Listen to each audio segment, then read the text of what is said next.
nos dê um coração, Senhor Pai, uma vida que reflita o que cantamos, Deus, porque o que cantamos é maravilhoso. Cantamos a Tua Palavra, oramos a Tua Palavra, pregamos a Tua Palavra, nos faça viver a Tua Palavra, Deus. Não podemos, Senhor Pai, realmente, Senhor Deus, quanto mais fiéis somos na pregação, Senhor Pai, em cantar Tua Palavra, ó Deus, mais alto e totalmente impossível é, sem o Teu poder, Senhor Pai, sem as Tuas mãos nos moldando, vivermos, Senhor Deus, à altura de tão grande salvação. Que nós possamos, Senhor Pai, em vez de olhar para nós e tentar encontrar, Senhor Pai, algo, força, alguma coisa, Senhor Pai, que possa realmente Te exaltar, que a gente tire os olhos de nós mesmos e olhemos para Ti, e daí, Senhor Pai, vem a força e o poder, Senhor Pai, de vivermos de maneira digna do Evangelho.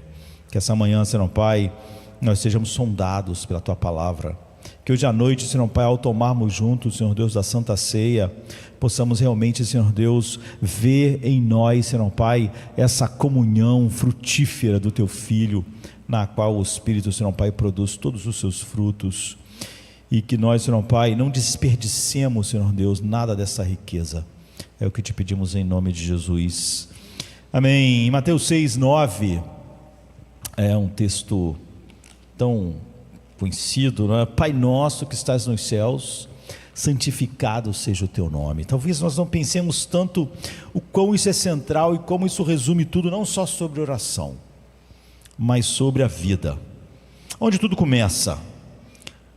Começa aqui, né? Num nome que carrega a eternidade. Não existe realidade mais antiga do que Deus, né? Uma realidade que não começou a existir, e não existe realidade mais inevitável então do que o nome de Deus. É por isso que Jesus começa assim: antes que houvesse tempo, espaço ou qualquer criatura que pudesse pronunciar uma sílaba, já havia o nome eterno sustentando tudo o que viria a ser.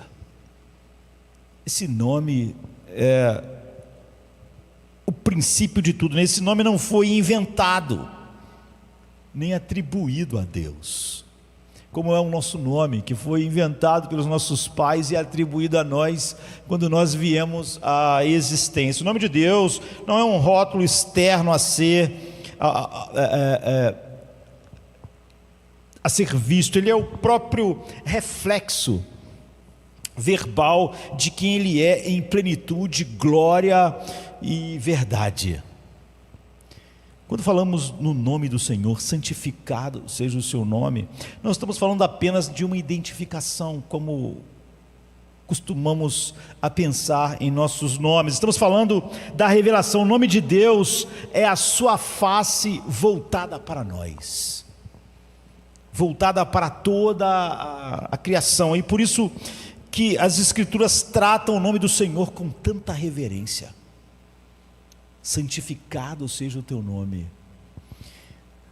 Não é apenas a primeira petição da oração que Jesus ensina. Eu já preguei que esse é o único pedido da oração: santificado seja o Teu nome. Todos os outros pedidos é para que esse seja, porque na verdade o nome de Deus não é o centro das nossas orações, Ele é o centro de tudo, é a razão de tudo. Jesus não nos ensinou a começar pedindo pão, nem livramento, nem paz interior, nem nos livrar da angústia, nem a sensação de paz que o perdão traz. A primeira coisa que Ele nos ensinou é desejar a santificação, a separação, a colocação do nome de Deus como único e a coisa mais elevada. Significa que Ele seja visto como santo, separado. Nada na criação é colocado junto. Ele é santo, separado de tudo, mas ao mesmo tempo envolvido em tudo, de tal maneira que nada que existe está existindo não por outra coisa a não ser pelo nome de Deus. Que o nome de Deus seja tratado como digno, incomparável e glorioso. Se o mundo inteiro hoje, queridos, ou se toda a criação ruísse hoje, mas o nome de Deus fosse santificado em meio às ruínas de todos os mundos, isso bastaria. se a destruição de todas as coisas, se a destruição de todas as coisas criadas santificasse e glorificasse o nome de Deus, então isso seria bom. E bastaria, porque a realidade última por trás de tudo que existe é isso. É essa: Deus ama ser conhecido pelo que Ele é. Ele se revela plenamente em seu Filho. Ele revela o seu nome. E o que Ele é santo, santificado seja o teu nome. Não é apenas então uma frase, numa oração, uma frase litúrgica. É o coração expresso de Deus na boca dos homens. Não há palavras mais importantes em nossa boca do que santificado seja o seu nome. É o eco, quando você realmente ora assim, é o eco do que já queimava antes da fundação do mundo no coração de Deus. Tudo que Deus faz é para a glória do seu nome. O prazer que Deus tem em sua própria santidade, em sua própria justiça, em sua própria fidelidade, em sua própria misericórdia, ou seja, o prazer que Deus tem em sua própria glória. Toda a criação é chamada à existência para completar, para contemplar e refletir isso. Para que a criação existe? Seres racionais, para contemplar a glória desse nome e para refletir essa glória. É para isso que tudo existe. Tudo existe por causa do nome de Deus.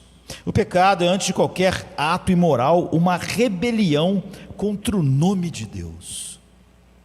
É um santificado seja o teu nome oposto.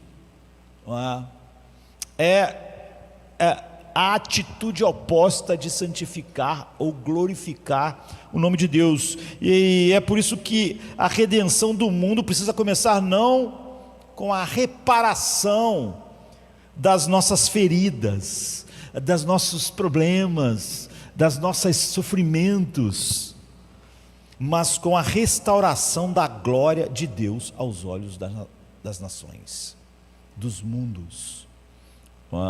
O salmista entendeu isso quando escreveu com uma clareza que desfaz todas as nossas pretensões, todas as pretensões humanas. Não a nós, Senhor, nenhuma glória para nós, mas sim ao teu nome, por teu amor e por tua fidelidade. Salmo 115:1. Não a nós, Senhor, tudo existe para contemplar a glória do teu nome e para refletir essa glória. Em outras palavras, o centro do universo não está aqui. O centro da história não está em nós, nem nos mundos. O sentido da história não está em nós, não está nas civilizações, nos povos, nos anjos, nas criaturas viventes. Tudo aponta para um nome, e não é o meu, não é o seu, não é o de ninguém, no céu ou na terra, entre todas as criaturas. Nada existe por causa de nós.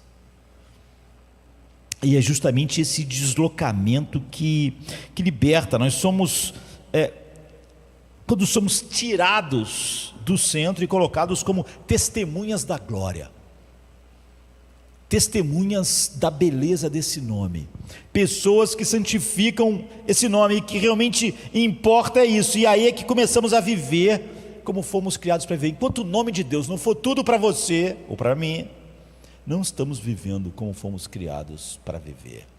Deus mesmo faz tudo por amor do seu nome. Você não pode fazer nada que não seja por amor do seu nome, que esteja de acordo com a razão pela qual você foi criado. A santificação do nome de Deus não é apenas uma missão que a igreja carrega, é a missão de Deus. Ele faz tudo pela glória do seu nome, Ele faz tudo por amor do seu nome.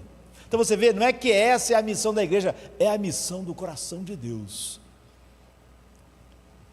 É o que Ele mais deseja, e é o que Ele mesmo fará, com ou sem sua participação. Ele glorificará seu nome em você, no céu ou no inferno, salvando ou condenando. A pergunta então não é se o nome de Deus vai ser glorificado, mas se nós vamos participar desse processo com alegria ou em aflição. Ou seja, como pessoas que nunca discerniram a razão de todas as coisas. Porque no final, e também no começo, tudo gira em torno do nome de Deus. Ele criou tudo por causa do amor do seu nome. E o fim da história é todo sobre o amor do seu nome. O nome que carrega a eternidade, o nome que sustenta os céus, um nome que se fez carne. Um nome sobre todo nome. Um nome diante do qual todo joelho vai se dobrar. Esse é o ponto de partida. Essa é a força motriz e o destino de todas as coisas visíveis e invisíveis. O prazer invencível de Deus no brilho incomparável do seu nome. De tal maneira que você não vai conseguir rastrear nenhum ato de Deus, nenhum decreto, nenhum propósito, a não ser por amor do seu nome. E por isso que todas as coisas, todas as doutrinas, todas as coisas existem. Por exemplo, quando pensamos na eleição, se há um versículo que perfura a superfície da história de Israel e atinge o magma, não é? Quente, mas profundo, da vontade divina, é 1 Samuel 12, 22, que diz assim: pois o Senhor, por amor do seu grande nome, não rejeitará o seu povo, porque o Senhor teve o prazer de fazer de vós o seu povo. Essa é uma declaração, não é uma explicação pastoral, é uma revelação cósmica. Ela expõe a razão mais profunda por trás da escolha de Deus de um povo, por trás da eleição individual de cada um que faz parte desse povo.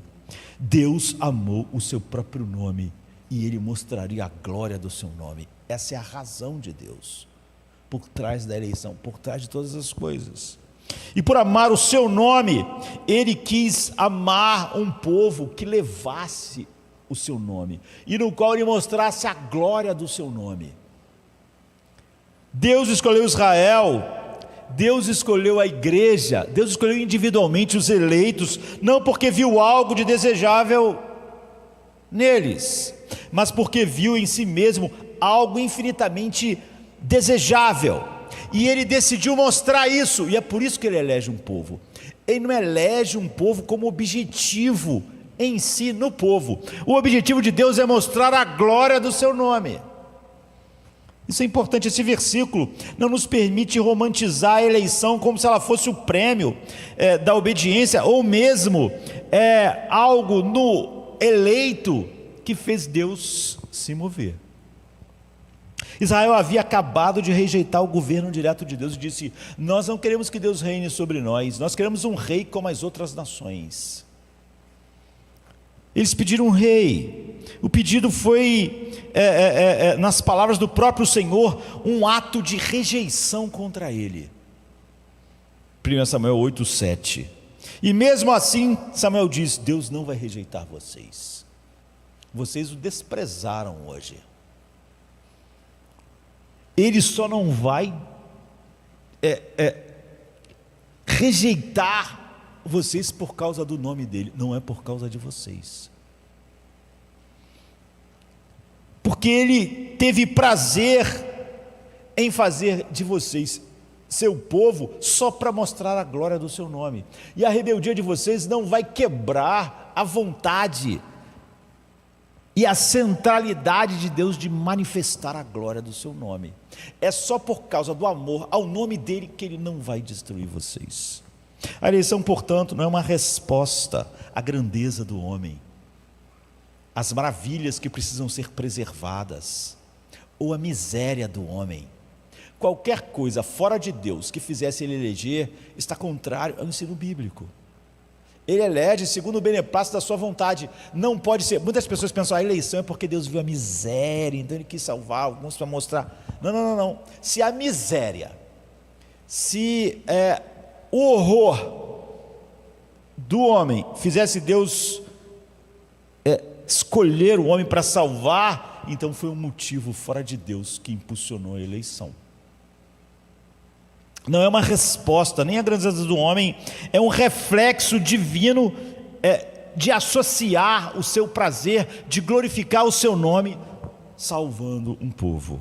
Deus elegeu para si um povo, para que seu nome fosse conhecido, para que a glória da sua graça fosse manifesta, para que ele mostrasse as belezas infinitas do seu Filho, não o contrário.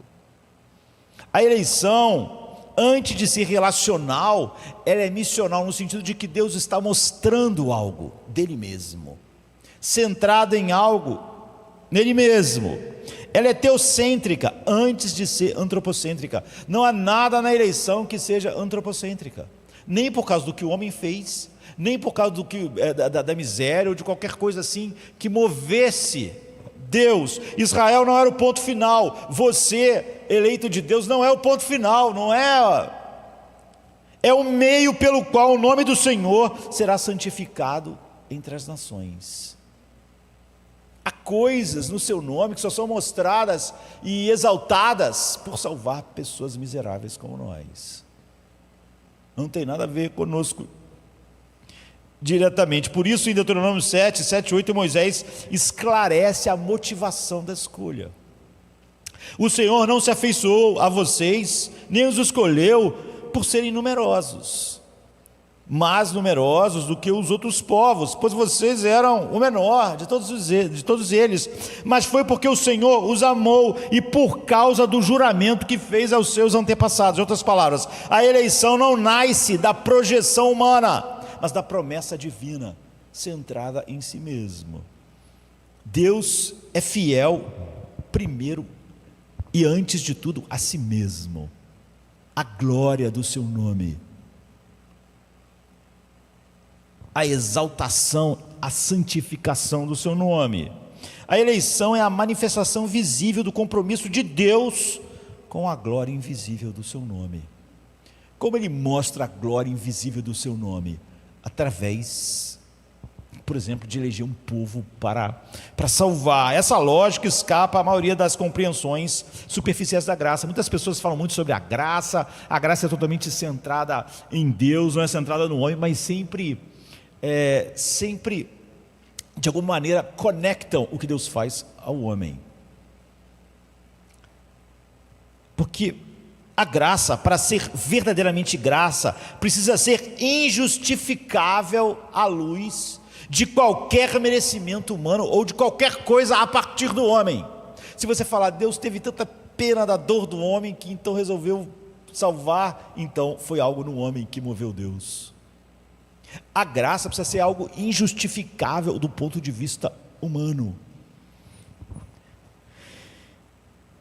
Foi o que Paulo fala com precisão cortante em Romanos 9,16. Portanto, isso não depende do desejo, nem do esforço humano, mas da misericórdia de Deus. A salvação de um povo para o nome de Deus não é um prêmio, é uma prova de que o prazer do Senhor em glorificar a si mesmo é tão intenso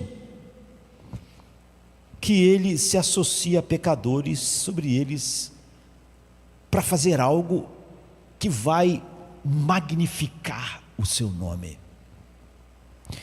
A eleição é o escândalo de um amor que não consulta o valor do amado, que realmente não é movido por nenhum valor no que é amado, no que é escolhido. Deus escolhe porque tem prazer em fazê-lo, e Ele tem prazer em fazê-lo para glorificar o seu nome. E nesse prazer, o que está em jogo não é apenas a salvação do indivíduo, o que está em jogo todo o tempo é a reputação do nome do Senhor, até que todos maravilhados ou espantados se dobrem e confessem esse nome. Quando ele une seu nome ao seu povo, ele está realmente dizendo: o que eu fizer com vocês é para mostrar ao mundo quem eu sou. Eu vou mostrar a este mundo a glória do meu nome, da minha justiça, da minha graça, da minha misericórdia. Esse é o objetivo primário. Por isso, mesmo quando povo tropeça, mesmo quando falha, mesmo quando rejeita, como aqui em 1 Samuel 12, o nome de Deus permanece como a linha de sustentação. Samuel diz: por que ele não vai? Já que vocês o desprezaram, por que ele não vai abandonar vocês? Por causa do nome dele. É um povo para o nome, não é um nome para o povo. O nome de Deus não existe para você, ou para o povo, ou para a igreja. A igreja existe para exaltar o nome dele. Ele salva a igreja para isso. Então, é um povo para o seu nome, não um nome para o seu povo. E isso muda tudo, porque o fundamento da nossa segurança é a firmeza da nossa fé? Não, mas o prazer eterno de Deus em glorificar a si mesmo através de nós. Ele vai glorificar a sua graça ao miserável através de Josemar. É isso. A escolha não começa em nós. Deus não primeiro falou: vou salvar algumas pessoas. Ele diz: eu vou glorificar o meu nome. E nós, por exemplo, os eleitos são o meio para isso, não são o alvo. O alvo é o seu nome. Ele faz tudo por amor do seu nome. A escolha não começa em nós, e por isso também não termina em nós. Como ela não começou em nós, aquilo que é feito não é para terminar em nós, é para terminar nele mesmo, na glória do seu nome. Por isso que nada que as pessoas colocam como evangelho, que de alguma maneira não glorifique só o nome de Deus e coloque um pouquinho do homem, não é o evangelho. A escolha não começa em nós, e por isso também não termina em nós. O nome de Deus é o princípio, o meio e o fim da eleição. A única razão por que Deus elege é por causa do seu nome. O princípio, o meio e o fim da eleição. E é esse nome que nos sustenta mesmo quando tudo desmorona, mesmo quando nós somos responsáveis pelo desmoronamento, como Israel. Em terceiro lugar, a misericórdia é fundamentada nesse nome, é a nossa única esperança. A misericórdia não é fundamentada em nós, nem na nossa miséria, nem nas nossas necessidades. A misericórdia de Deus não nasce da nossa angústia. Não é porque nós estávamos tão angustiados no pecado que nós mesmos merecemos o salário que Deus falou: estou tão angustiado que eu vou ter que fazer alguma coisa. Não, não, não. A misericórdia de Deus não nasce da nossa angústia, mas da honra do seu nome.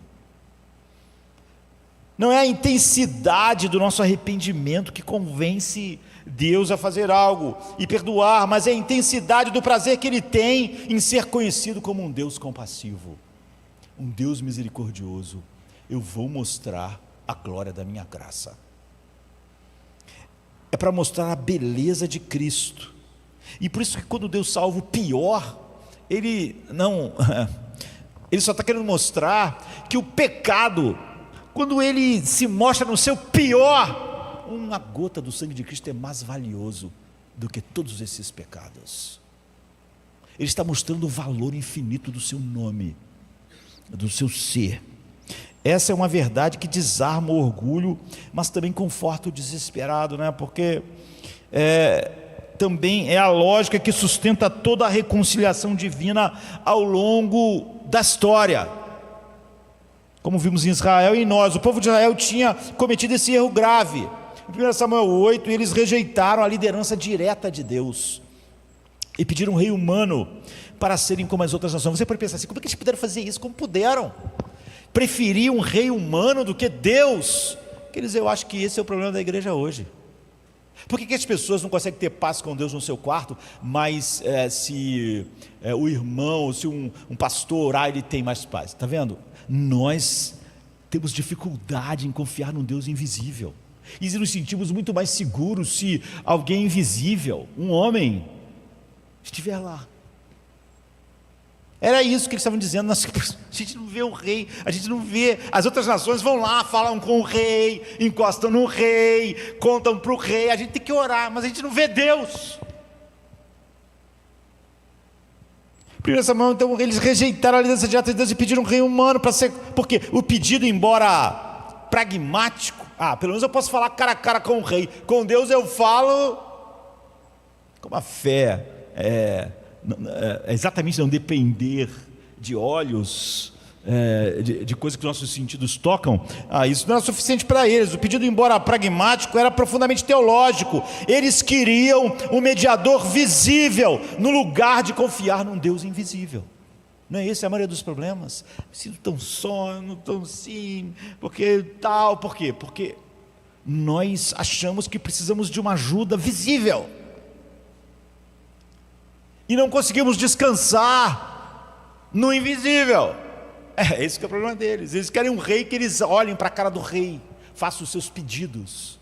Falar com um rei eterno, imortal, invisível, não era suficiente para eles. Foi um insulto à singularidade da aliança. E no capítulo 12, após serem confrontados por Samuel e testemunharem uma tempestade enviada por Deus como juízo simbólico, o povo entrou em pânico. Eles reconhecem a gravidade do que fizeram, que realmente eles queriam ter contato com alguém invisível, que confiar num Deus invisível não era suficiente para eles, e eles sabem que pecaram e sabem que não há volta. E nesse momento que o evangelho aparece com sua forma mais antiga e eterna, Samuel diz: não temais, vós fizeste todo este mal, no entanto, não vos desvieis de seguir o Senhor. E por quê? Que base havia para eles continuarem confiando em Deus, se eles tinham rejeitado Deus de forma tão grande? A reconciliação, no versículo 2, Samuel responde: pois o Senhor, por amor do seu grande nome, não vai rejeitar vocês. A única razão que ele tem. A reconciliação não vem porque o povo se arrependeu o suficiente, clamou o suficiente, orou o suficiente. Vem porque o nome de Deus está envolvido demais para que Deus o abandone. A misericórdia é fundamentada no nome de Deus. Esse é o tipo de esperança que não pode ser quebrado, porque não repousa sobre a fragilidade do coração humano, mas sobre o compromisso eterno de Deus com a sua própria reputação. Eu escolhi um povo para glorificar o meu nome. Não vou deixar eles mesmos, que fazem isso o tempo todo, estragar isso. Não pela miséria deles, mas por causa do meu nome. Ele prometeu ser o Deus de um povo, e quando essa promessa é feita, essa promessa se torna inseparável do seu nome. Negar a misericórdia seria trair a si mesmo, o seu nome. E é por isso que os salmos estão cheios de orações que apelam não para o caráter do pecador, não para algum merecimento. Lembra quando eu fiz coisas boas, não é? Mas eles se apega, e a gente tem que entender que qualquer oração que foge disso não é oração. Eles se apegam à glória do Senhor. Salmo 25:11, por amor do teu nome, Senhor, perdoa o meu pecado, pois é grande. Essa é uma oração estranha. Eu nunca usaria esse argumento. Normalmente a gente, quando pede perdão, a gente diz assim: olha, me perdoa, não foi tão grave. Puxa, eu estava meio distraído, eu só sou um ser humano, eu sou imperfeito, me perdoa. Você nunca usou esse argumento de Davi: Deus, me perdoa porque o meu pecado é muito grande, muito ruim, porque eu sou horrível, porque eu sou mau, porque meu pecado foi pura maldade. Perdoa ele. Você já viu alguém falar isso? Já viu alguém pedir perdão assim? Eu fui um canalha, então me perdoa. Me perdoa porque eu fui muito canalha. Não, a pessoa falar isso, o cara vai me perdoar. Eu tenho que dizer que não foi tão grave, que foi menos. Mas Davi diz: por amor do teu nome, Senhor, perdoa meu pecado, pois é grande. Veja o contraste: o pecado é grande, mas o clamor não é baseado no remorso. Ele não diz, ele está dizendo: por amor do teu nome, vai glorificar mais o teu nome ainda, perdoar alguém tão miserável quanto eu. A tua graça vai ser magnificada, porque meu pecado é muito grande, nada poderia cobrir essa maldade, a não ser a tua graça, a não ser a tua misericórdia. Perdoa o meu pecado, pois ele é grande, por amor do teu nome. Como o teu nome não será exaltado ao perdoar alguém tão indigno como eu? O pecado é grande, mas o clamor, então, você vê, não é baseado é baseado na fidelidade de Deus ao seu próprio nome. Faça o que vai mais glorificar teu nome. E eu sinto que que perdoar por graça alguém tão culpado e tão imerecedor e tão merecedor do inferno vai glorificar mais o teu nome, a tua graça, porque está perdoando o imperdoável. Essa é a lógica do céu. O perdão é uma vitrine da graça, e a graça é o palco da glória de Deus, e é por isso que Ele perdoa, por isso que Ele escolhe os piores. O mesmo se vê no Salmo 79:9.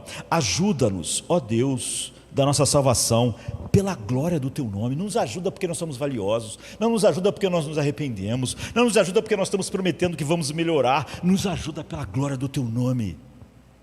De alguma maneira, coloca a ajuda que vai chegar a nós, de uma maneira que teu nome seja muito glorificado, para tu ter uma razão para fazer. Livra-nos e perdoa os nossos pecados, por amor do teu nome, não porque nós não merecemos o inferno, não porque nós somos sofredores, não porque as pessoas nos desencaminharam, porque o mundo é mau, não, aqui a misericórdia e a missão se unem. A missão de Deus em tudo que faz é glorificar o seu nome. Ao perdoar, Deus exibe a glória da graça do seu nome. Ele não perdoa apesar da sua santidade, Ele perdoa por causa da sua santidade. Isso pode parecer estranho, porque a santidade de Deus não é apenas sua separação do pecado. A santidade de Deus também é a sua fidelidade a tudo que Ele prometeu ser para glorificar o seu nome. Por isso, santificado seja o seu nome. Não é uma separação aí. E o que Ele prometeu ser é um Deus cheio de graça. Se Deus for santo, então Ele quer mostrar muito sua graça. Lento para irar-se, abundante em amor leal. Quando Ele age com misericórdia, não está negando quem Ele é, está revelando quem Ele sempre foi: santo, misericordioso, cheio de graça. O perdão não é um risco para a reputação divina, é uma das suas mais claras manifestações da sua beleza. Quando o pecador se lança sobre a graça de Deus, está se lançando sobre a verdade mais sólida do universo. Deus não será infiel a si mesmo, e Ele quer mostrar a glória da sua graça, que é a glória do seu nome. Essa é a âncora da nossa esperança. Deus nunca vai te perdoar porque você está sofrendo muito, porque está doendo muito. Ele nunca vai te resgatar por causa da tua dor, da dor do mundo. Cada dor do mundo é o resultado do pecado do mundo. Não há motivos para Deus manifestar graça, perdão por causa do homem. Por amor da tua glória, por amor do teu próprio nome, nos perdoe. É por isso mesmo que tudo em nós, apesar de tudo em nós gritar culpa, há um nome acima de todo nome que clama por reconciliação. Por quê? Porque Deus tem um compromisso com o seu nome de mostrar toda a sua beleza, que é o que o seu nome expressa. O nome que sustenta o mundo, os mundos, é o mesmo que segura o pecador arrependido. Não porque ele seja digno, mas porque Deus jamais deixará de ser glorioso. Ele jamais deixará de mostrar a glória da sua misericórdia, a glória da sua justiça. Isso tudo é a sua santidade. Em quarto lugar, a glória pública de Deus. Ele quer mostrar isso publicamente, o que a gente poderia chamar do seu renome. A glória de Deus não é apenas um atributo, é uma presença que se manifesta, que emana, uma reputação, uma luz que se vê. Por isso que tantas vezes, quando fala sobre a glória de Deus, a luz é a teofania usada. O nome de Deus não é apenas conhecido, ele é proclamado, refletido, espalhado. Não há outra razão para nada existir. Quando as escrituras falam do nome do Senhor, elas não estão descrevendo apenas uma identidade divina, como o nosso nome faz, mas a maneira como essa identidade se projeta no mundo, irradia dele, como fama, como renome, como justiça. visível. O nome de Deus é a sua glória em movimento para mostrar suas perfeições. Deus não é apenas glorioso, Ele ama ser glorificado. O Pai glorifica o Filho glorifica o Pai, o Espírito Santo eternamente.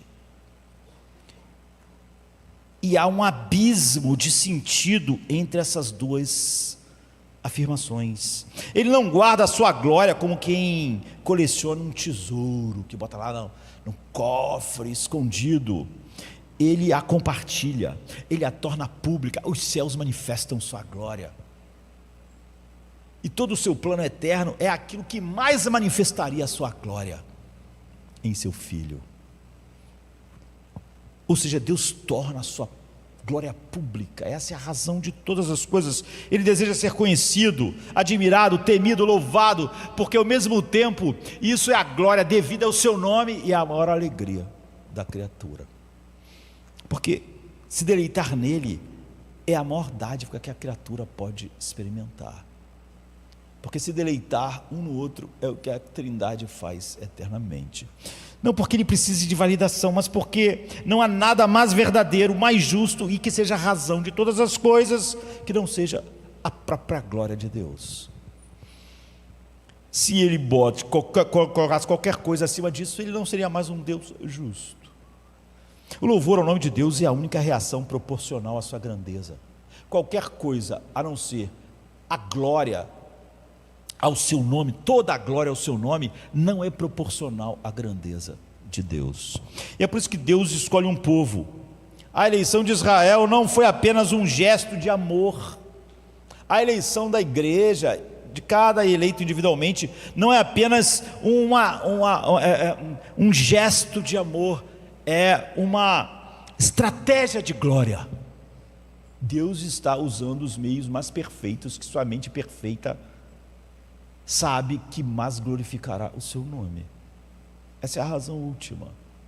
Em Jeremias 13:11 ele diz: assim como o cinto se apega à cintura do homem, assim eu fiz com toda a casa de Israel, e toda a casa de Judá se apegasse a mim, para que fosse para mim um povo, um nome, um louvor e uma glória. É por isso que eu liguei Israel a mim, para que fosse um nome, um louvor, uma glória, para que eu manifestasse isso.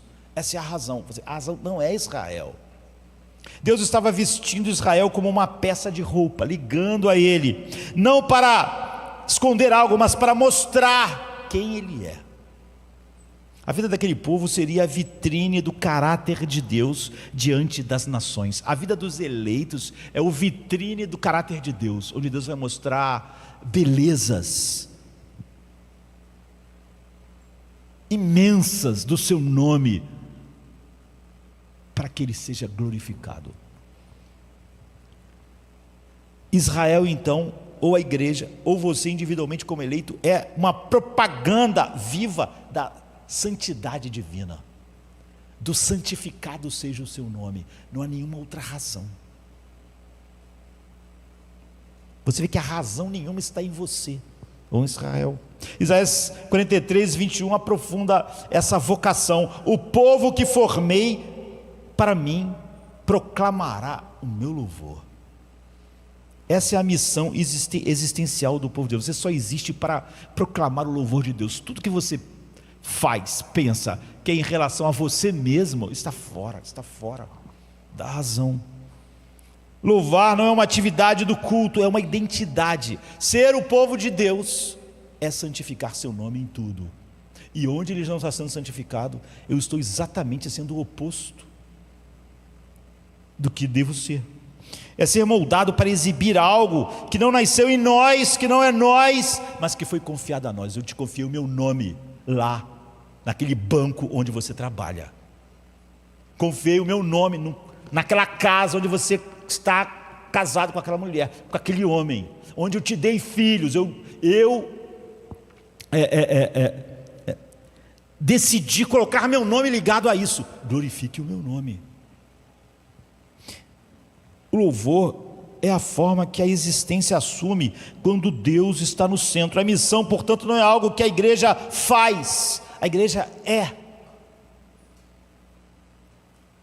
Um povo criado para tornar conhecido o nome de Deus em tudo, para santificar o nome de Deus em tudo, e não há nenhuma outra razão para a igreja existir. Um povo criado para tornar seu nome. A história de Israel, com todos os seus altos e baixos, foi sempre uma narrativa pública, não algo escondido. Cada bênção, cada juízo eram comunicados aos povos ao redor, cada fracasso, cada vitória, cada queda, cada fidelidade ou cada rebelião carregava o nome de Deus. Deus estava dizendo: vocês estão carregando meu nome para a lama com vocês, ou estão exaltando o meu nome, mas agora o meu nome está ligado a vocês.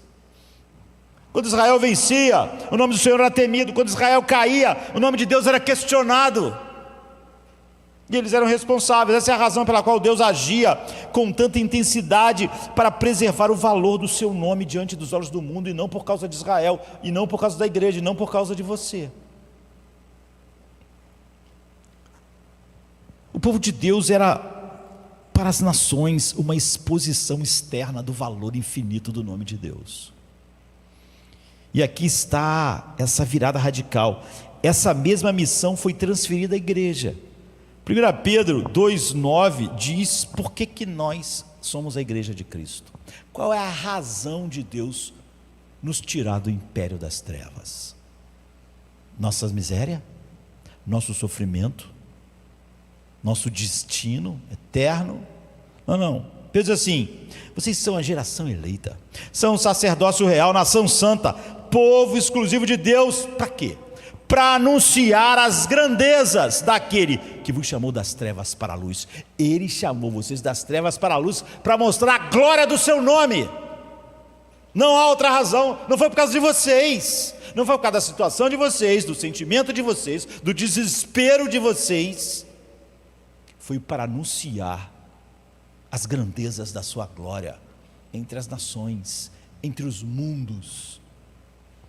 O padrão se repete: eleição, separação, proclamação.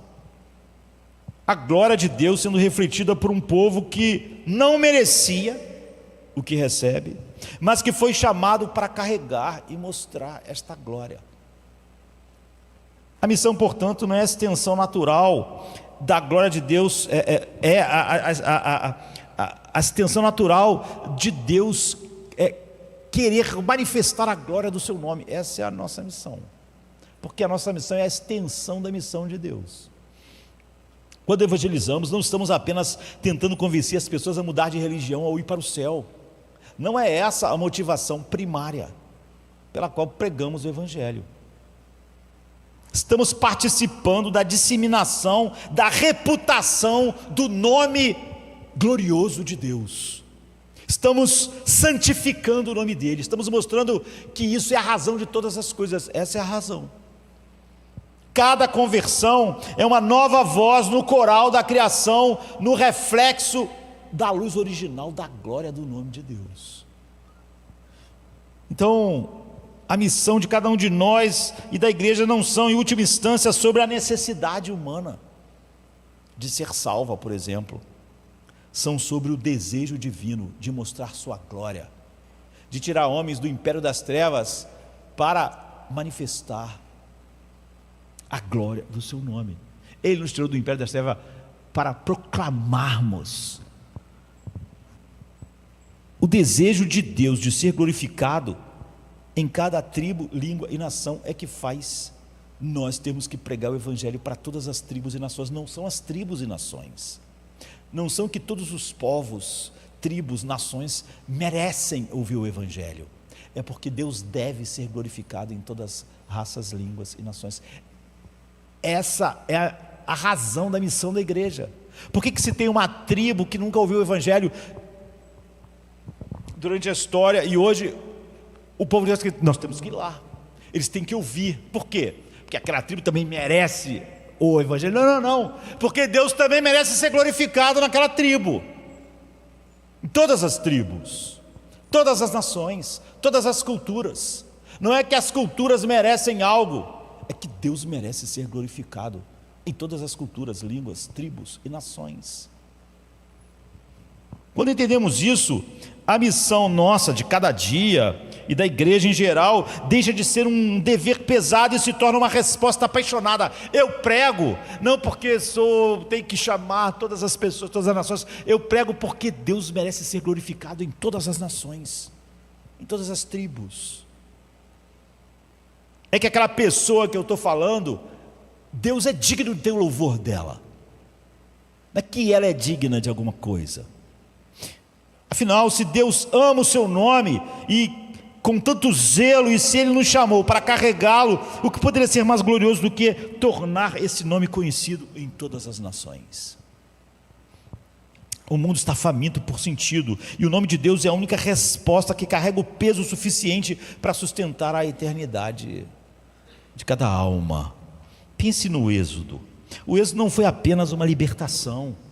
Não é que Israel era sofredor demais e Deus viu tanto sofrimento e falou: vou ter que fazer uma coisa a respeito disso. Existe sofrimento em todo canto do mundo. O Êxodo é uma declaração. Deus não apenas tirou Israel do Egito, Ele ensinou a maior nação do mundo quem Ele era. E o meio que Ele escolheu para isso foi o teatro do seu poder. Deus escolhe os meios que quiser para mostrar a sua glória. A cruz. Aqui foi o teatro do seu poder, né? A narrativa das 10 pragas não se resume a uma série de eventos sobrenaturais, mas a uma sequência cuidadosamente planejada para expor cada deus do Egito. Cada praga era uma humilhação deliberada aos deuses do Egito em cada uma daquelas áreas. Cada golpe era uma frase no sermão de que Deus pregava no mundo: eu sou o Senhor. Não há outro Deus além de mim. No centro dessa revelação está uma afirmação divina que está ressoando até hoje, até aqui, até agora. Em Êxodo 9 diz assim: mas eu o mantive vivo exatamente por isso. Criei Faraó por isso, para mostrar-lhe o meu poder e para que o meu nome seja proclamado em toda a terra. Paulo pega esse versículo e retoma esse versículo em Romanos 9,17 para deixar ainda mais claro o que estava em jogo. O coração endurecido de Faraó não era um obstáculo, mas um palco. Deus sabe como o coração do homem é, e sabe como endurecer o coração do homem, no sentido de que Deus leva aquele coração exatamente contra as suas maiores resistências, e aquele coração fica mais duro. O coração endurecido de Faraó não era apenas um obstáculo. Não é assim que Deus vê o coração dele e de quem ele age assim. É um palco. A resistência do Egito se tornou o pano de fundo para uma exibição gloriosa da autoridade de Deus. Faraó serviu a um propósito maior do que o trono que ele ocupava no Egito. Ele foi ferramenta para que o nome de Deus atravessasse as fronteiras, fosse conhecido no mundo. Aqui o Egito era a grande nação, né? Deus não tem pressa, queridos. Muitas pessoas: por que Deus não volta logo? Está tudo acontecendo, tem muito sofrimento, está tudo ruim, Deus tem que voltar. Essa pessoa não entendeu nada. Deus não está com pressa. Deus vai fazer na história aquilo que mais glorifica o seu nome. Não aquilo que é mais rápido, não aquilo que acaba rápido com sofrimento. O que glorifica mais seu nome é pregar seu filho na cruz, então ele será pregado. Tudo rápido, para não ter tanta dor mais, para não ter tantos sofrimentos. Não. Deus não tem pressa. Alguém me pergunta às vezes: tu acha que a história vai durar mais milhares de anos? Pode ser. O que vai mais glorificar o nome de Deus? Mais 10 mil anos de história? Mas 20 mil, se for, é o que Deus vai fazer. O fato de eu não estar aqui pelos próximos 20, 30 mil anos é totalmente irrelevante. Deus não tem pressa. Ele poderia ter esmagado o Faraó, que no instante, na primeira vez que Moisés falou com ele, pum, e o povo saiu do Egito. Mas ele não tem pressa. Ele escolheu agir com lentidão propositalmente. Mostraria mais sua glória.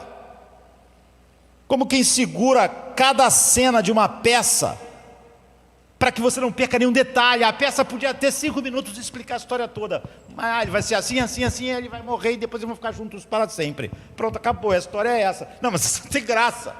Eu vou contar isso em 3 horas.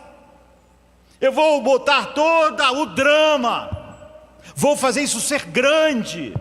É isso. Ele poderia ter esmagado o faraó, mas ele escolheu agir com lentidão proposital, como quem segura cada cena. O clímax veio quando o Mar Vermelho se abriu e Israel passou a seco. Enquanto o exército mais poderoso, imagine um evento, é óbvio que não seria um mar se abrindo, mas imagine um evento que destruísse todo o exército dos Estados Unidos. Que choque o mundo não ficaria. Os Estados Unidos não tem mais exército. A maior máquina de guerra que já existiu na história tecnológica foi destruída num momento. Como assim? Então, foi o que Deus fez aquele dia. Aquilo não foi apenas um livramento de Israel, foi uma mensagem no volume máximo para o mundo. O Deus de Israel tem poder para libertar. O que está sendo mostrado, ele disse: eu mesmo coloquei Faraó para manifestar a glória do meu nome. E esse poder é inseparável do seu nome. O resultado desse testemunho é visível, por exemplo, durante toda a história, mas você vê anos depois, em um dos relatos mais improváveis de fé que você tem na Bíblia. Uma prostituta cananeia crê. Quando os espias chegam a Jericó, Raabe não cita nenhum argumento teológico, mas você vai ver Deus dizer assim: pela fé Raabe foi salva. Como pela fé? Você não pode exercer fé se não conhecer, queridos. A fé é algo que você exerce sobre algo conhecido. Quando a Bíblia diz, pela fé, o sacrifício de Abel foi aceito, é porque havia instruções nas quais ele confiou. E instruções nas quais Caim não confiou, senão não era pela fé, foi por acaso. Ele acertou por acaso que Deus queria um animal, sangue e não outra coisa. Então isso não é fé. Ele foi, pela fé, ele ofereceu um sacrifício melhor. A fé você exerce sobre o que Deus revela. Agora, e a fé de Raabe? É incrível. Quando os espias chegam a Jericó, Raabe não cita nenhum argumento assim. Ela diz simplesmente: ouvimos como o Senhor secou as águas do mar Vermelho diante de vocês, quando vocês saíram do Egito. O Senhor, o Deus de vocês, é Deus acima, nos céus e embaixo na terra. Josué 2, 10 e 11. A fé dela é fruto da glória que Deus deu ao seu nome lá. De alguma maneira, aquilo foi proclamado em todas as nações. Você vê, uma cananeia sabia: gente, eles servem o Deus verdadeiro, o Deus que abriu o Mar Vermelho. A fé dela é fruto da fama, do renome de Deus. Ela não viu as pragas, ela não atravessou o Mar Vermelho, mas ela ouviu. É como se ela tivesse ouvido a pregação. Então Hebreus 11:31 diz: pela fé Raabe, a prostituta, não pereceu com os incrédulos, acolhendo em paz os espias. Mas por quê? Porque ela tinha ouvido o renome da glória do nome de Deus. O Deus de vocês abriu o Mar Vermelho. O nome de Deus tinha chegado até Raabe. A proclamação da glória do seu nome, o poder que libertou Israel foi o mesmo que libertou Raabe. Essa é a essência da missão de cada um de nós e da igreja: espalhar o testemunho de Deus que liberta. Nos tirou dos impérios da terra para proclamar as virtudes daquele. É a história de um Deus que desde o Êxodo está determinado a ser conhecido como aquele que, uma das coisas que mais glorificará o seu nome é tirar da escravidão escravos voluntários das trevas que amavam o pecado. Então você vê, a missão da igreja, não é uma coisa moderna, é a continuidade do que Deus faz desde que Ele decretou todas as coisas, a manifestação da glória do seu nome. Cada libertação, como de Raabe, é um anúncio. Cada transformação é um eco da mesma voz que um dia disse a Faraó: deixe o meu povo ir. Quando a igreja entende que nós, vocês, carregamos o nome de Deus, o Deus que já atravessou o mar, que já derrubou as muralhas, que já calou impérios. Isso deixa de ser um fardo. Eu tenho que pregar o evangelho e passa a enxergar como um privilégio. Eu tenho que proclamar as virtudes daquele nome que nos tirou das trevas para isso. Porque onde esse nome é proclamado, para que Deus mostre mais sua glória, cadeias caem. Onde esse nome é exaltado, corações endurecidos derretem, prostitutas da Cananéia são salvas e entram na linhagem de Jesus, como Raabe. Onde esse nome é levado o homem a crer, até mesmo essa prostituta encontra lugar na linhagem do Messias. E é por isso que a missão cristã essencialmente é uma proclamação de poder, mas não de qualquer poder, não é? É o poder de Deus em amar e libertar só pela glória do seu nome. Sempre que você passa a pregar o evangelho, qualquer tipo de centralidade no homem, você está sendo falso à própria missão nossa, que nada mais é do que a extensão da missão do próprio Deus. O mesmo Deus que se revelou no Egito ainda age, e Ele quer que, como as notícias chegaram a Raabe em Jericó, através de você, o que Ele fez na cruz chegue em todo lugar. Você simplesmente não existe para outra coisa. Não está nesse emprego por outra coisa, não está morando naquele bairro por outra coisa, não está em 2025 por outra razão. Quando o nome de Deus é profanado no nosso tempo, né? O juízo como resposta zelosa se expressa. Deus jamais perde o controle da sua própria reputação, porque é a razão pela qual Ele faz tudo. Quando o seu nome é profanado, Ele não ignora. Quando é desonrado entre os povos, Ele não se retira em silêncio. O Deus que ama o seu nome com paixão santa é o mesmo que se levanta em zelo quando esse nome é tomado em vão, ridicularizado, esquecido. Foi exatamente isso que aconteceu no exílio babilônico. Israel, ao ser disperso entre as nações, como resultado da sua própria idolatria, do seu próprio pecado, não apenas sofreu castigo político, desonrou o nome de Deus diante do mundo inteiro. Aquilo era juízo de Deus. É por isso que, ao mesmo tempo, há uma seriedade imensa sobre a igreja e, ao mesmo tempo, uma segurança. Era juízo. As nações viam eles exilados e diziam: esse não é o povo do Senhor? Então, por que eles foram expulsos da terra deles? A reputação de Israel parecia estar em ruínas. E é nesse cenário que Ezequiel ouve a voz do Senhor, tão direta quanto, eu diria, dolorosa, né? Porque Ezequiel 36, 20 diz: quando eles chegaram às nações para onde foram, profanaram o meu santo nome. Pois se dizia a respeito deles: este é o povo do Senhor, e ainda tiveram de sair da sua terra. Ou seja, eles estavam experimentando o juízo da sua desobediência, sendo expulsos da terra. Ao mesmo tempo, o exílio, embora merecido, tornou-se um motivo de escárnio do nome de Deus. Deus não os protegeu, mas Deus então não ficaria indiferente. Seu zelo, o mesmo zelo que levou ele a disciplinar o seu povo, é o zelo pelo seu nome que fez ele salvar o povo. Deus os disciplina por amor do seu nome, e também não estava por amor do seu nome. Então Ele botou o povo no exílio por causa do amor do seu nome, que eles profanaram. Mas agora o nome dele estava sendo profanado porque ele estava no exílio, então eu vou salvá-los. Você vê, a razão de Deus punir era o seu nome, e a razão dele resgatar também era o seu nome. Ele diz: por causa do meu nome eu não vou deixar eles no exílio, meu nome não vai ser profanado. Cadê o Deus deles? O Deus deles não guardou eles? Não salvou eles? Então Ezequiel 36, 21 diz algo terrível e maravilhoso: não é por causa de vocês que eu vou agir.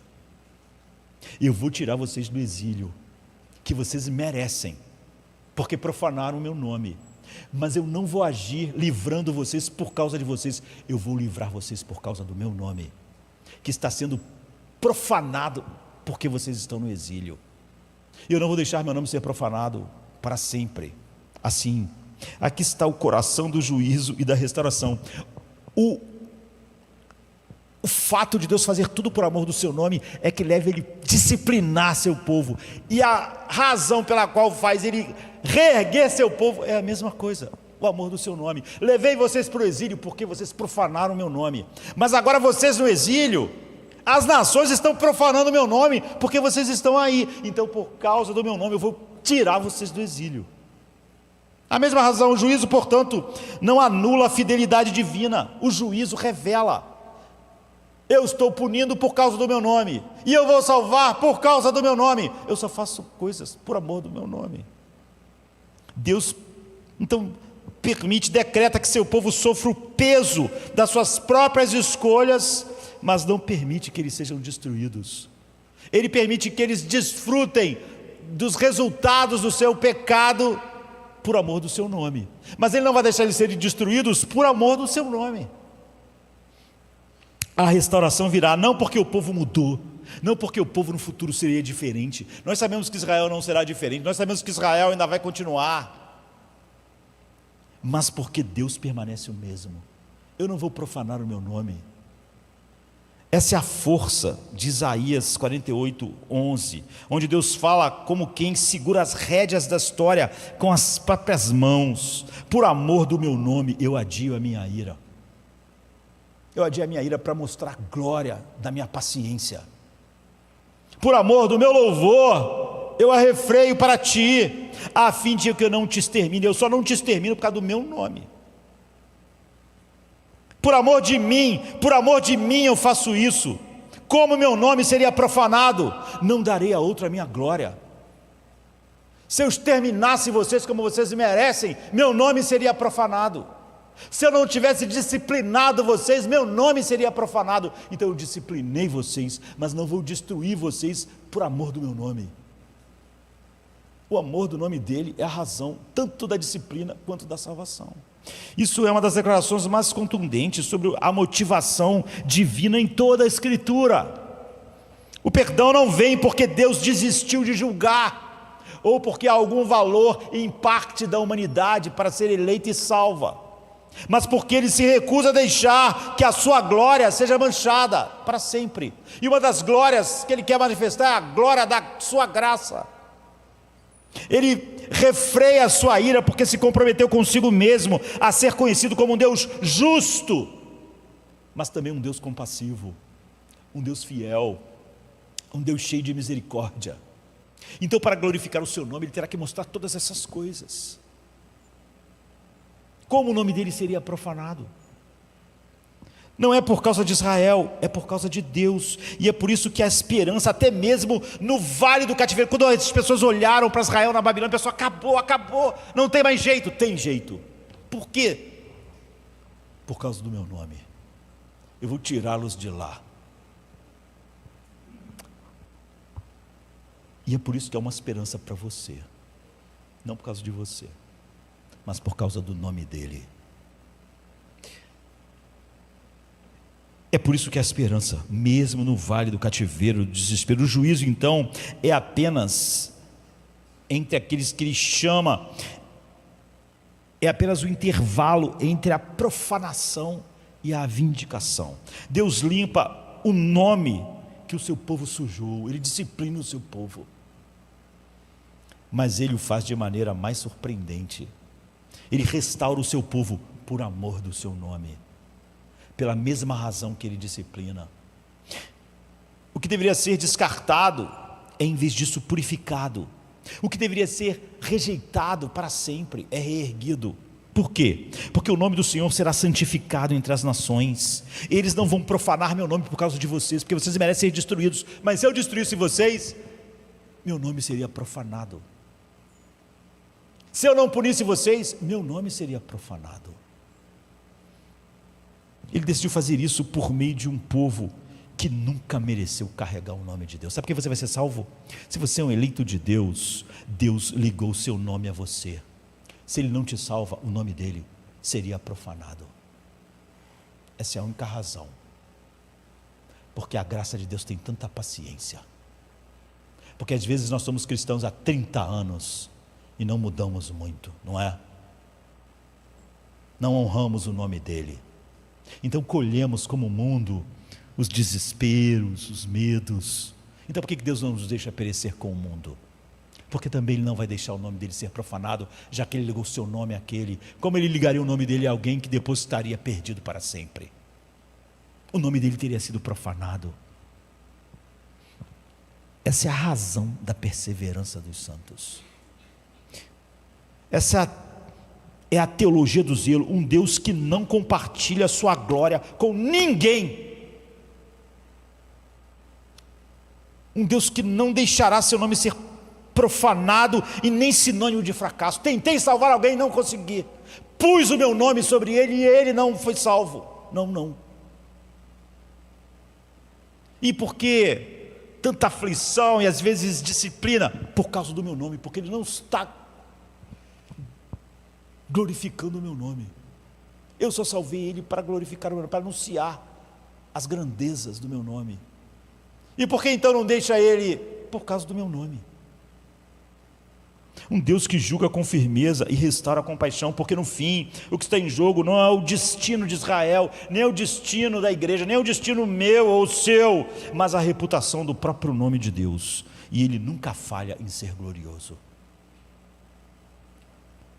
A oração, queridos, só é oração de verdade se nós aprendermos isso, que o centro de tudo é isso. Esse é o nosso único argumento em oração. A oração mais poderosa, a oração que um ser humano pode fazer é aquela que abandona todo o apelo ao mérito próprio, ou à miséria própria, ou o sofrimento próprio, para tentar encontrar que Deus faça alguma coisa, e se ancora exclusivamente na reputação de Deus. Quando o intercessor para de argumentar com base na necessidade humana, ó Deus, olha como eu sou miserável, olha como eu estou triste, olha como meu casamento é ruim, como aquele é ruim, eu estou tão triste, tenha pena de mim. Essa não é uma oração adequada. Quando o intercessor para de argumentar com base na necessidade humana e começa a argumentar com base na glória divina, ele entra imediatamente em sintonia com o coração do Criador. A oração deixa de ser um esforço de convencer Deus a fazer alguma coisa por nós e se torna uma participação na vontade daquele que ama fazer tudo para a glória do seu nome. Moisés entendeu isso. Quando Israel construiu o bezerro de ouro e merecia ser consumido no deserto, e Deus diz, é o que merece. Moisés não tentou minimizar o pecado do povo. Ele não defendeu Israel. Ele defende o nome do Senhor. Ele não diz, coitado deles, são muito fraquinhos. Ele diz, o que dirão do seu nome? O que os egípcios vão dizer? Que foi com a intenção de destruí-los que tu os tirou de lá. Como teu nome será visto? Teu nome será profanado. Se tu deres a eles o que eles merecem, seu nome será profanado entre as nações. A súplica de Moisés não era centrada nos sentimentos do povo, no sofrimento do povo, mas na fama do nome de Deus entre as nações. Pela glória do teu nome, poupe-os, salve-os, perdoe-os, para que o teu nome seja exaltado entre as nações. Seu clamor era, não lembra deles, lembra da tua glória, lembra do teu nome, tu os tiraste do Egito para mostrar a glória do teu nome. Lembre disso. Se eles forem destruídos, como será a lembrança da glória do seu nome? Josué seguiu o mesmo caminho. Nós sabemos que Israel pecou, foi para Ai depois de Jericó e perdeu.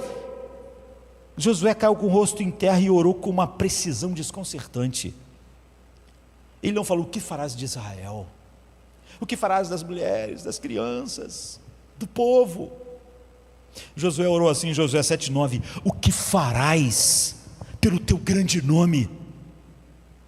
O que farás? Deixarás seu nome não ser glorificado? O que será do teu grande nome se tu deixares Israel perecer agora?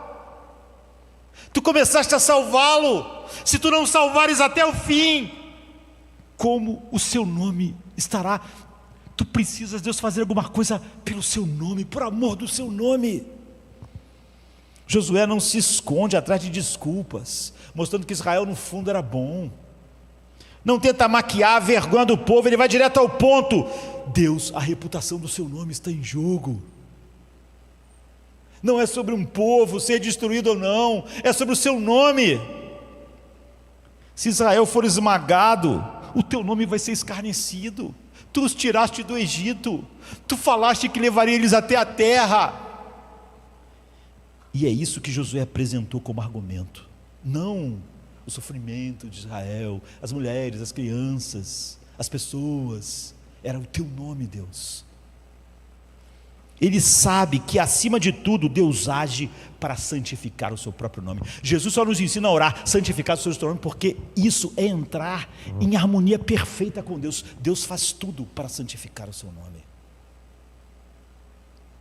E é por isso também que a nossa esperança está totalmente nisso. E é por isso também que nós não temos medo de dizer: contudo, não seja como eu quero. Como Jesus orou: faça o que vai glorificar mais o seu nome.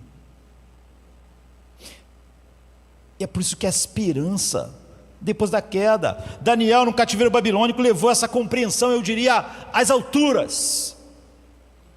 Em uma das orações mais comoventes de toda a Bíblia, ele confessa os pecados da nação. Daniel foi uma pessoa íntegra, como poucos na Bíblia, mas ele nunca ora por Israel colocando: esse povo é rebelde, a igreja é terrível. Ele sempre fala: nós pecamos, nós não glorificamos o teu nome, nossos pais pecaram, nós não somos o que devíamos ser. Ele sempre se inclui, é o povo de Deus. Você não pode interceder pelo povo de Deus colocando fora dele. Nem Jesus se colocou assim. Ele pegou o pecado da igreja e colocou sobre ele, e sofreu as consequências. É muito fácil, em cada geração, um grupo de pessoas falar que a igreja é terrível, a igreja é assim, e você? Lloyd Jones costumava falar isso. As pessoas dizem: a igreja não tem amor, a igreja não sei o quê, a igreja é um fracasso. E você é um sucesso? Você é um sucesso? Se a igreja inteira fosse igual a você, estaria tudo bem? Deus não precisava usar da sua misericórdia? Deus podia salvar a igreja pelos seus méritos? É assim que Daniel ora: Senhor, ouve, Senhor, perdoa, Senhor, atende-nos, Senhor, age, Senhor, não demore. E ele diz: por amor de ti mesmo, ó meu Deus, porque a tua cidade e o teu povo levam o teu nome. Por pior que eles sejam, eles são conhecidos como o povo que leva o teu nome. O teu nome não está sendo glorificado. O apelo não é o sofrimento do povo. Veja como eles sofrem na Babilônia, veja como estamos fora de Israel, longe do templo, veja como a nossa vida é miserável. Não, o apelo dele não é esse. Salva aquele vizinho, porque olha como ele é uma boa pessoa, mas ele sofre tanto porque ele não te conhece. Não, ele ora pelo teu nome. Eu sei que essa é a única razão que tu tens para salvar Israel. Daniel ora como quem conhece o fundamento da misericórdia. Não a força da oração, mas é o zelo que Deus tem pela sua própria glória. Por isso ele diz: terei misericórdia de quem eu tiver misericórdia. Eu vou fazer aquilo que mais glorifica o meu nome. Esses homens não oraram com técnicas, eles oraram com teologia. Eles entenderam que a oração não é um grito vazio no escuro para ver se alguém te socorre. A oração é uma resposta reverente à luz que já brilha. Deus faz tudo para a glória do seu nome. Se me curar for trazer mais glória ao seu nome, eu sei que Ele vai me curar. Então, se Ele não me curar, eu tenho grande consolo de saber que isso trará mais glória para o seu nome. Isso será a minha força na enfermidade que Ele não cura. Porque eu sei, Deus, por amor do seu nome. É assim. Eles sabiam que o Deus que ouve é o Deus que se deleita em ser reconhecido pelo que Ele é. Por isso suas orações eram moldadas por uma pergunta implícita: como esse pedido pode honrar o nome de Deus? Se eu não consigo encontrar nenhuma razão como aquilo pode honrar Deus, eu não tenho razão para colocar diante dele. Eu sei que ele não age de uma maneira a não honrar mais o seu nome. Então eles sempre pensavam, Israel está aqui na Babilônia, como o que glorificaria mais o nome de Deus? Então eles não estão pensando na miséria, no sofrimento, eles estão pensando nisso, e por isso que eles vão lá e dizem, Senhor, esse é o povo que chama pelo seu nome. Como esse pedido pode honrar o nome de Deus, e não apenas como isso pode me ajudar, como pode livrar eu da angústia, como pode tirar eu do problema, como isso pode glorificar mais a Deus. Nós podemos orar como Paulo, tira o espinho, mas Deus de repente diz, vai glorificar mais a mim, você ficar com o espinho. Então tá bom. Você vê, quando eu consigo ligar aquilo que eu quero ao que vai mais glorificar a Deus, eu sempre tenho uma resposta maravilhosa. É assim que a oração se transforma em liturgia da glória. Ela passa a ser mais do que uma súplica, torna-se um ato de adoração. A minha oração, mesmo por cura, se torna um ato de adoração. Deus, eu quero que teu nome seja glorificado. Torna-se um ato de adoração, uma encenação espiritual do desejo que move o coração de Deus por toda a eternidade, glorificar o seu nome. Quando oramos pelo perdão, não é apenas porque queremos paz interior, eu estou sentindo angústia, Deus, eu preciso do teu perdão. Está errado. É porque cremos que Deus será exaltado ao mostrar graça ao indigno. É por isso que Davi disse, perdoa minha iniquidade, pois ela é grande, ela é tão grande, eu sou tão culpado, tão sem desculpa, que a glória da tua graça vai ser muito exaltada em perdoar alguém que tu não devias perdoar por nenhuma outra razão. E se tu queres mostrar a glória da tua graça, me perdoa, Deus, porque meu pecado é grande. Quando oramos por cura, não é apenas porque queremos alívio da dor, da aflição, é porque ansiamos ver o poder de Deus conhecido mais uma vez. E se for assim, que Ele quer mostrar mais a glória do seu nome, será maravilhoso. Como eu disse, se Ele não curar, então é porque Ele quer mostrar a glória do seu nome, através de me fazer me gloriar nas minhas fraquezas. Então é maravilhoso também. Então eu tenho o calor da presença dEle na aflição. Minha oração é respondida. Quando oramos pela salvação do outro, não é apenas compaixão, é por convicção de que o nome do Senhor deve ser exaltado na salvação de pecadores indignos. Por isso eu também não acho que Deus tenha que salvar. Eu não acho que Ele tinha que salvar a mim, e nem tem que salvar ninguém.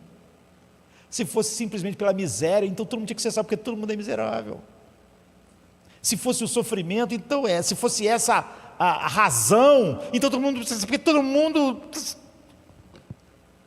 é miserável, vive uma vida miserável. Essa não pode ser a razão, não é? A oração que clama pelo nome de Deus é ao mesmo tempo súplica humilde e uma confiança ousada, porque aquele que ama seu nome jamais desprezará quem ora. Quando você está orando e Deus vê que você realmente quer naquilo a glória dele, Ele não pode desprezar a sua oração, porque é o que Ele quer, sempre é o que Ele quer. Esse é o segredo dos intercessores que movem o céu. Eles não confiam no favor da própria voz, mas no valor imutável do nome que eles invocam. Eu sei que tu farás o que glorifica mais o teu nome. Eu quero me alinhar a isso, Deus. E esse nome, como o próprio Deus, jamais falha. Deus jamais falha em glorificar seu nome. O plano dele é uma crescente que glorifica o seu nome de maneira inimaginável na cruz, e depois o mundo todo se dobrará e confessará esse nome. Cristo veio então, antes de mais nada, como uma vindicação do nome de Deus, antes de ser por nós. Há um momento na história em que tudo converge. Eu separei isso em 14 pontos, não vou conseguir, estou no 8, né? Há um momento na história em que tudo converge, um momento em que o céu fala, a terra treme e o mundo invisível é abalado, é quando a cruz deixa de ser apenas um instrumento de tortura, que é como os homens a inventaram, e se revela como o altar onde Deus oferece ao mundo a explicação da sua justiça, por causa do seu nome.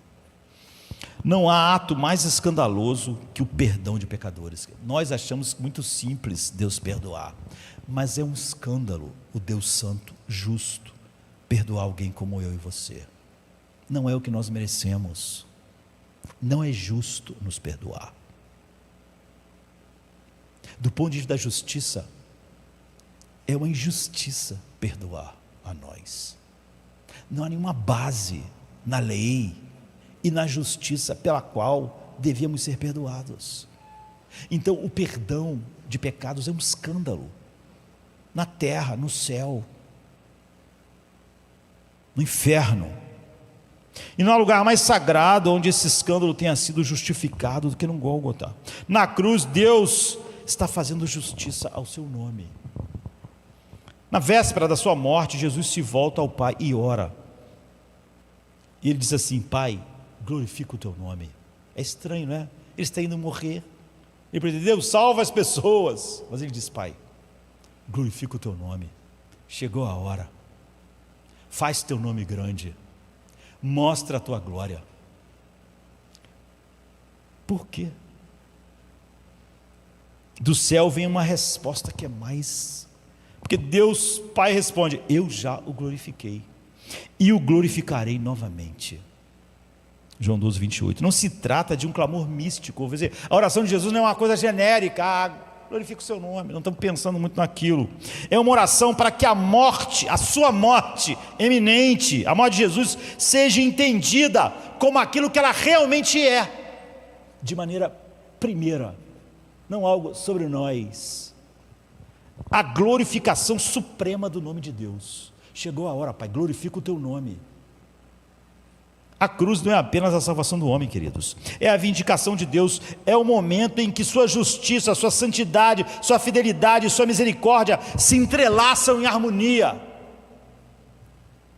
Essa é exatamente a lógica apresentada pelo apóstolo Paulo em Romanos 3, 25 e 26. O apóstolo afirma que Deus ofereceu Jesus como sacrifício para a propiciação mediante a fé pelo seu sangue, demonstrando a sua justiça, a fim de fazer Deus justo. Não é estranho, porque Deus já é justo. Como assim? Fazer Deus justo e justificador daquele que tem fé em Jesus. Aqui está a tensão resolvida. Deus não parece justo enquanto não coloca todo mundo no inferno.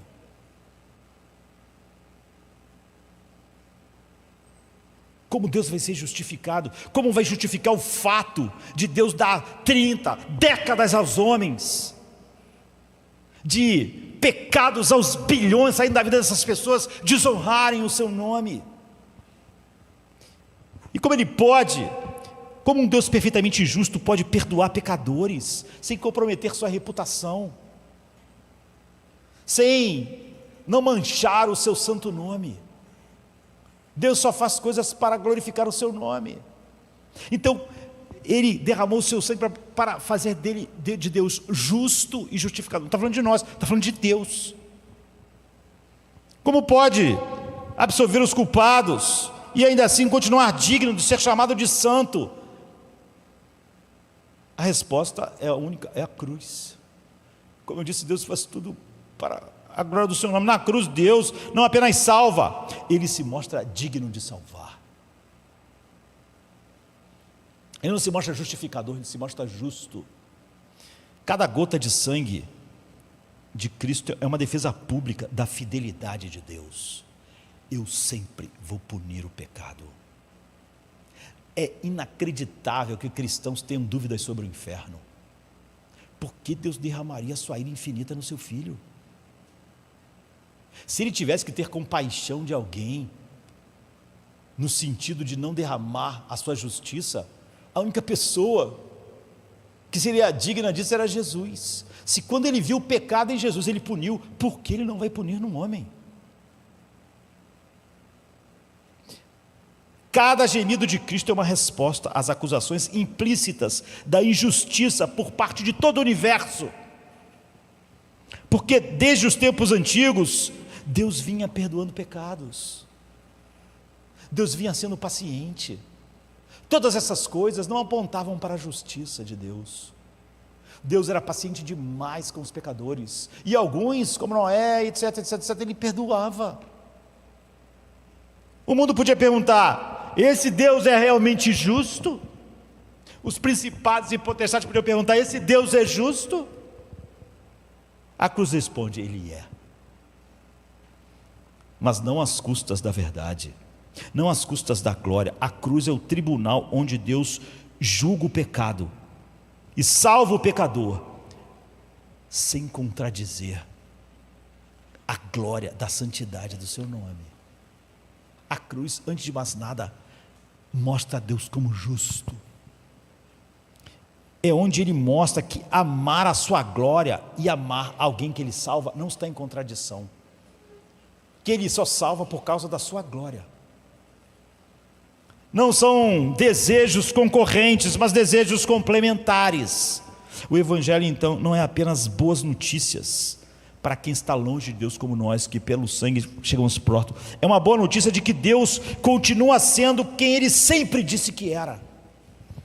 Não tomarei o culpado por inocente, punirei todos os pecados infinitamente.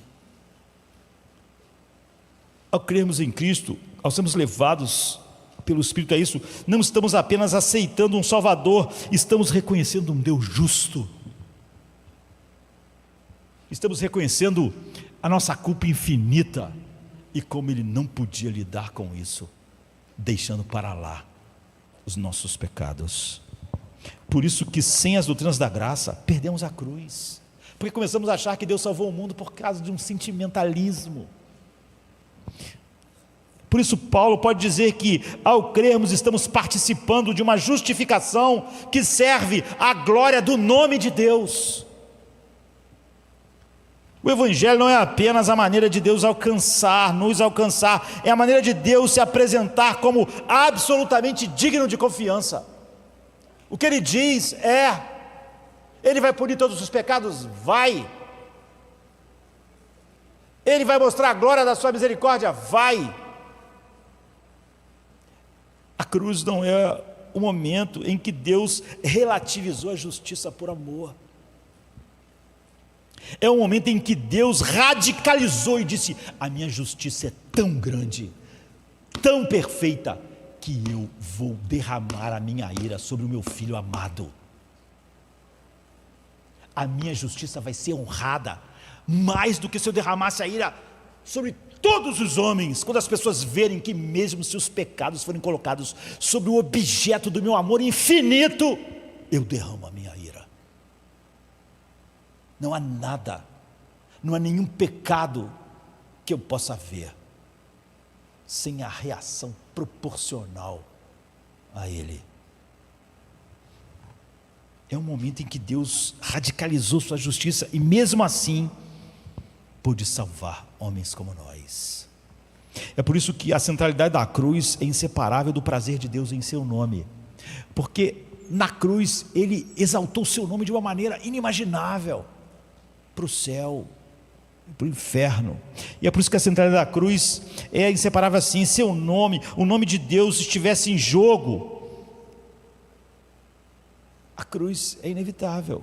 E porque Ele ama o seu nome com amor absoluto, infinito e perfeito, Ele fez o que era necessário para mostrar também a glória da sua graça. Ele nunca se tornaria cúmplice do mal, mas Ele se tornaria eternamente glorioso. Nada poderia mostrar Ele mais justo do que derramar sua ira infinita sobre o seu filho, e nada poderia mostrar Ele mais a glória da sua graça do que salvar homens que não mereciam, ainda assim exaltando sua justiça a um nível mais elevado. Aqui então o Evangelho se revela em toda a sua profundidade. Cristo morreu não apenas para nos justificar, mas para, entre aspas, justificar Deus em nos salvar. Porque nos salvar depunha muito contra a glória de Deus, se não houvesse uma cruz. Que quando Ele acolhe Ele não nos acolheu ignorando o nosso pecado, dizendo que ele não é tão grande, não tão sério, não tão digno de ira. Ele está dizendo que o meu pecado, o pecado de Josemé é tão digno de ira que mesmo se eu conseguisse colocar o meu pecado sobre Cristo, ele ainda puniria. Ele não pode simplesmente ver a vida de Josemar sem a ira infinita dele ser derramada. A cruz é o lugar onde o nome de Deus brilha mais alto, mais puro, mais incontestável. E é por isso que a fé cristã começa lá, fica lá, termina lá. Não como a nossa busca por perdão, mas como o prazer eterno de Deus em ser conhecido como justo e justificador, porque isso glorifica o seu nome. Há tanta coisa para nós vermos, né? Como eu disse, eu escolhi 14 pontos e fiz 8. Quase metade. Vamos ver outro dia. Queridos, é muito fácil falarmos que somos centrados em Deus e não sermos de verdade, quando não entendemos em como Deus faz tudo para a glória do seu nome. Vamos poder ver como isso muda a maneira com que nós espalhamos a verdade e todas as outras implicações da vida. Deus faz todas as coisas pelo amor do seu nome. Portanto, a oração que define não só o que é oração, o que é adoração, o que é a vida, mas o que impulsiona o coração de Deus por toda a eternidade. É por isso que a primeira coisa que Jesus traz para nós é: santificado seja o seu nome. Não há uma maneira de você estar em harmonia com Deus verdadeira, a não ser que esse seja o seu pedido, o seu desejo, o seu amor, a coisa mais cara da sua vida, a coisa que te mantém aos pés da cruz. Pai nosso que estás nos céus, santificado seja o seu nome. Vamos ficar de pé. 5 martelos, 5 vezes nunca, e o universo treme. Nunca, nunca, nunca, nunca, nunca. O homem muda, o tempo gasta, os sentimentos oscilam, mas Deus não. O mesmo que falou no Sinai, falou na cruz e ainda fala. Ele não volta atrás, Não se cansa, não muda de humor. Fidelidade não é emoção, é essência. o amor que começou permanece. Nunca te deixarei, nem te abandonarei, nem na luz, nem na sombra, nem no rio, nem na dor. Nunca te deixarei, nenhum abismo é fundo demais, Nenhuma noite é longa demais, nenhum deserto é seco demais. O nunca de Deus atravessa o impossível. O silêncio dele é cheio de presença. Ele é pai e um pai não abandona o filho, mesmo quando foge, mesmo quando nega, pode corrigir, mas não solta. Pode calar, Mas não sai. a ternura dele é mais teimosa que o pecado, mais antiga que a culpa, mais firme que a dúvida. Há pais que desistem, mas o Senhor não. Nunca te deixarei, Nem te esquecerei, mesmo quando duvidas eu fico, mesmo quando cais eu desço, mesmo quando foges eu vou atrás.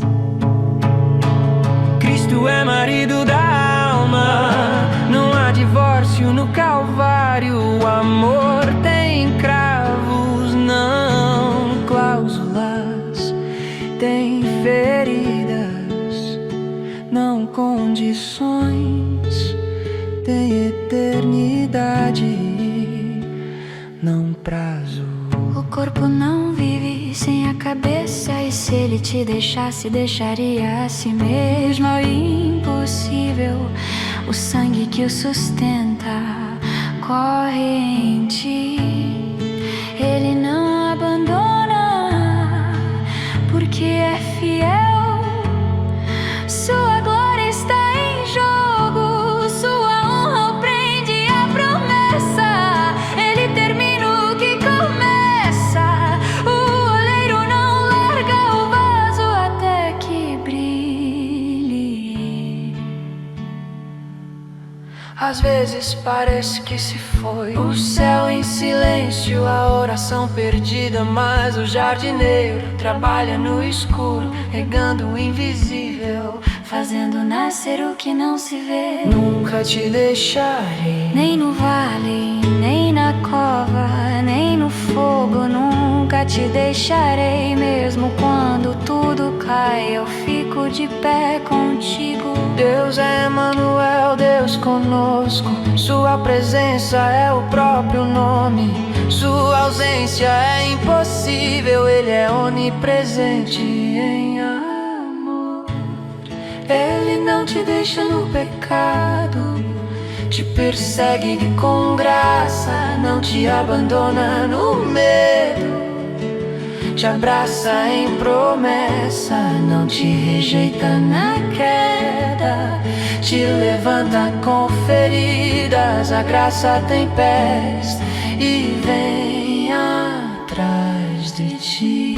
Na cruz ele selou nunca, não ficou nada pendente, o abandono foi trocado por presença eterna. O Pai se calou com o Filho, pra nunca mais se calar contigo.